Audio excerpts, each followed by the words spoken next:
Chers amis, bonjour. Aujourd'hui, on va parler de l'amour que Dieu a pour nous. C'est pour ça qu'il nous a donné la Torah, pour qu'on ait un lien, pour qu'on ait une connexion avec lui, parce que Dieu, c'est la lumière infinie. La lumière infinie, elle ne peut pas être perçue. Et Dieu veut être aimé par nous. Pourquoi? Parce que lui nous aime. Et l'amour, ça va dans les deux sens. Ça veut dire que si quelqu'un aime une personne et l'autre ne l'aime pas, alors ce n'est pas un amour complet. Et cet amour s'arrêtera bien un jour. Mais donc l'amour, ça doit être réciproque. Et puisque Dieu nous aime, pourquoi? On ne sait pas. On est ses enfants, donc il nous aime. Et il veut aussi que nous, on l'aime. Pour que ce soit un amour réciproque, un amour parfait. Et pour ça, il nous a donné les mitzvot. Parce que grâce aux mitzvot, on peut avoir une perception, si petite soit-elle, mais c'est déjà un début de perception. Et à ce moment-là, quand on perçoit la divinité, alors on est émerveillé. Et c'est sûr qu'on aime. Comment on peut ne pas aimer Dieu? Dieu préserve. Quelqu'un qui ne perçoit pas Dieu, alors il ne sait pas, parce que c'est comme un aveugle. On ne peut pas dire à un aveugle d'apprécier la beauté d'un paysage. Mais si cet aveugle, il peut guérir et voir même un petit peu, alors il peut voir, il peut apprécier la beauté d'un paysage. Donc nous aussi c'est pareil. Chaque mitzvah, elle nous permet de voir un petit peu la merveille du Créateur. Et donc on peut arriver à s'aimer avec le Créateur, avoir un amour réciproque. Et c'est marqué que Dieu emplit, que l'honneur de Dieu, la gloire divine, emplit toute la terre. Il n'y a pas un endroit qui est vide de sa présence. Et donc même si quelqu'un travaillerait, serait obligé pour sa subsistance de travailler au milieu des goyim, et donc cette personne, elle peut facilement trouver une excuse et dire qu'elle est quitte de servir Dieu dans cet endroit, puisque elle doit travailler plusieurs heures au milieu de goyim, il y a de la grossièreté, il y a de la matérialité, il y a pas beaucoup de sainteté, il y a pas beaucoup, on peut trouver très difficilement la Torah dans cet endroit. Et donc, une personne, elle peut prétendre à une incapacité à servir Dieu dans cette situation, en prenant pour prétexte la matérialité et la grossièreté inhérentes à cet endroit. Mais en vérité, c'est une erreur, parce que la divinité se trouve même à cet endroit. Même si quelqu'un travaille toute la journée au milieu de goyim, dans sa situation même, il peut trouver la divinité. D'où on le sait, qui le prouve. C'est marqué que toi, c'est-à-dire Dieu, tu donnes la vie à tous les êtres, à toutes les créatures. Donc rien n'existe, rien ne peut fonctionner, rien ne peut être animé s'il n'y a pas la présence de Dieu, s'il n'y a pas la vitalité divine dans cette chose-là. Mais pourquoi on a l'impression on n'arrive pas à trouver Dieu? Parce que la vitalité, la présence divine dans cet endroit, elle est minimale. Elle est minimale uniquement juste pour ce qu'il y a besoin pour que la chose subsiste. La présence divine ne vient pas en abondance pour plusieurs raisons. Et c'est pour ça qu'on a l'impression qu'on ne voit pas la présence divine. Parce qu'elle est juste ce qu'il faut pour que la chose subsiste, que la chose continue. Donc la présence divine va venir animer cette situation, donner de la vitalité à cette situation, mais la vitalité minimale. Et d'où on sait, comme on a posé la question, les sages nous ont transmis, par exemple dans la Gemara Menachot, dans le Talmud Yerushalmi, on pose la question d'où on sait que les tefilines de la tête, on sait que les tefilines, il y a les tefilines du bras et il y a les tefilines de la tête. Les tefilines de la tête, dans la boîte des tefilines, il y a 4 parachiotes séparés. D'où on le sait. Le nom des tefilines dans la Torah, des tefilines de la tête, c'est Totafot. Et d'où vient ce mot Totafot?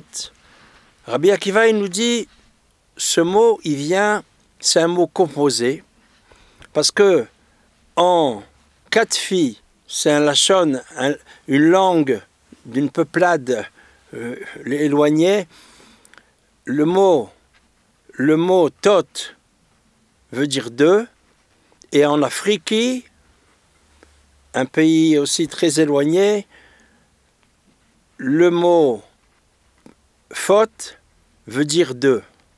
Donc si on associe, on prend le mot tot et le mot faute qui est dans chaque langue, on va les associer, on va voir le mot totafot. Totafot, et donc ça veut dire 2 plus 2, ça veut dire 4, et c'est comme ça qu'on apprend que dans les tefilines de la tête, il y a 4 parachiotes séparés. Qu'est-ce que les sages nous apprennent avec ça? Les sages nous apprennent que même dans les langues des nations, il y a aussi des lettres de Torah. Et que la Torah se complète en allant rechercher les lettres de Torah qui sont cachées dans les langues des nations. Donc, personne ne peut dire que dans sa situation, Dieu n'est pas présent. Parce que même dans les 70 langues des nations, même dans toutes les situations, il y a des lettres de Torah, il y a la présence divine. Seulement, c'est extrêmement caché. Et une deuxième preuve que les sages nous donnent,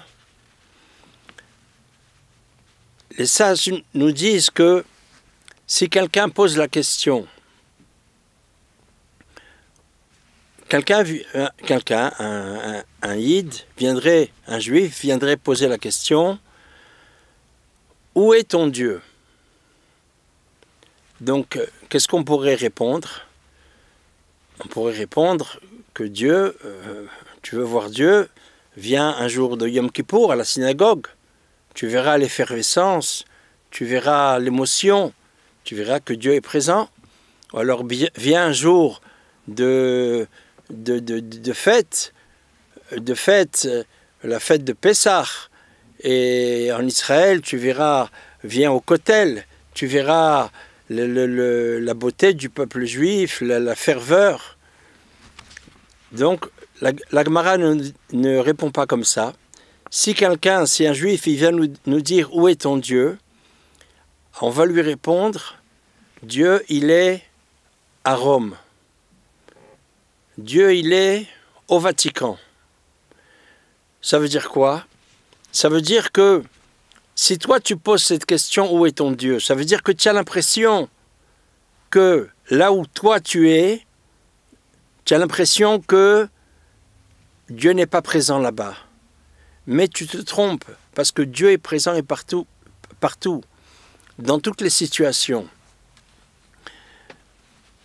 C'est ce qu'on répond. Même à l'endroit où tu te trouves, dans le foyer des écorces, puisque toi, tu ne vois pas Dieu, ça veut dire que toi, tu es dans l'impureté et tu n'arrives pas à voir la présence de Dieu. Donc, même là-bas, tu peux trouver la divinité, parce que c'est Dieu qui donne la vie à tout, même à ta situation où tu es. C'est Dieu qui permet et qui donne la vitalité à cette situation, dans cette situation. Et si c'est comme ça, de là-bas même, tu as la possibilité de t'attacher à Dieu et de revenir vers lui avec un repentir complet. Parce que le retour vers Dieu, à partir de ta situation à toi, il n'est pas loin de toi. Tu es proche. Tu es proche. Ne crois pas que tu es absolument éloigné de Dieu. Ne crois pas que tu ne pourras pas revenir. Même dans ta situation, où il y a beaucoup d'écorce, où il y a beaucoup d'impureté, tu es proche du retour. Et on apprend de ça que donc personne ne peut trouver d'excuses pour dire « c'est pas pour moi » ou pour dire « je peux pas ».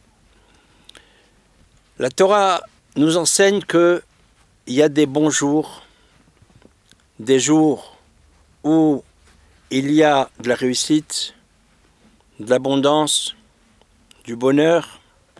Et il y a aussi, malheureusement, des mauvais jours, des jours où il y a des échecs, des restrictions, Dieu préserve même des malheurs. Et en vérité, qu'est-ce qui décide, qu'est-ce qui fait les bons jours ou les mauvais jours? C'est nous-mêmes. Le jour qui vient, c'est le même jour, tous les jours. C'est la même lumière qui descend. Elle se renouvelle à chaque fois, mais elle n'est pas encore formée, elle n'est pas encore décidée. Est-ce que ça va être un bon jour? Est-ce que ça va être un mauvais jour? Ça dépend de notre attitude à nous. Si on a une bonne attitude de ne pas se laisser aller, de ne pas désespérer, alors même dans les difficultés de la journée, on va chercher et on arrivera à trouver du bien. Parce que même dans le mal, on peut trouver des choses de bien. Ça n'existe pas un jour qui soit entièrement mal. Et ça n'existe pas aussi un mal qui soit entièrement mal. Même dans le mal, on pourra trouver quelques parcelles de bien. Donc, dans n'importe quelle journée qui vient au monde, c'est pas possible qu'on ne puisse pas trouver dans cette journée quelque chose de bien, et même un peu de bien. Et si on ne désespère pas, alors on va chercher le bien qu'il y a dans les difficultés de cette journée, et à ce moment-là, toute la journée, le mal va se renverser, et ce jour va devenir un bon jour. Et pour ça, bien sûr, il faut croire. Et il faut savoir que même que le mal se renforce, même que nos défauts se renforcent, même que quand on ne se sent pas bien, on se sent à plat, on se sent emprisonné par nos défauts qui se renforcent sur nous. Mais à nous de regarder qu'est-ce qu'il y a de bien en nous. À nous de regarder le petit peu de qualité qui nous reste, et un petit peu de lumière repousse beaucoup d'obscurité. Et si on se focalise sur le bien qu'on a en nous, sur le bien qu'on a fait, sur le bien que Dieu nous fait dans notre vie, alors on peut ne pas désespérer d'abord, et on peut petit à petit remonter, repousser toute l'obscurité, repousser le mal, l'emprise du mal de la journée, et on peut arriver à devenir vraiment méritant. Alors que, il y a quelques instants, quand on était sous l'emprise des difficultés et des défauts, alors on était dans l'accusation. On peut dire on se juge soi-même, on était presque coupable.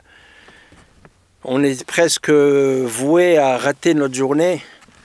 Mais si on ne se laisse pas aller et qu'on cherche le bien, alors on va passer vraiment du côté du mérite, on va devenir méritant et tout va bien se passer dans cette journée et on va arriver à retrouver la joie, à retrouver l'envie de prier, à retrouver l'envie d'étudier la Torah et de faire les mitzvot. Et c'est ça ce que ça veut dire, que Dieu est partout, que même dans une situation qui a l'air vraiment négative, on peut aussi trouver des points positifs et à partir de là, on peut retrouver la lumière. Donc que Dieu nous aide à nous rapprocher de lui dans toutes les situations. Amen, ve amen.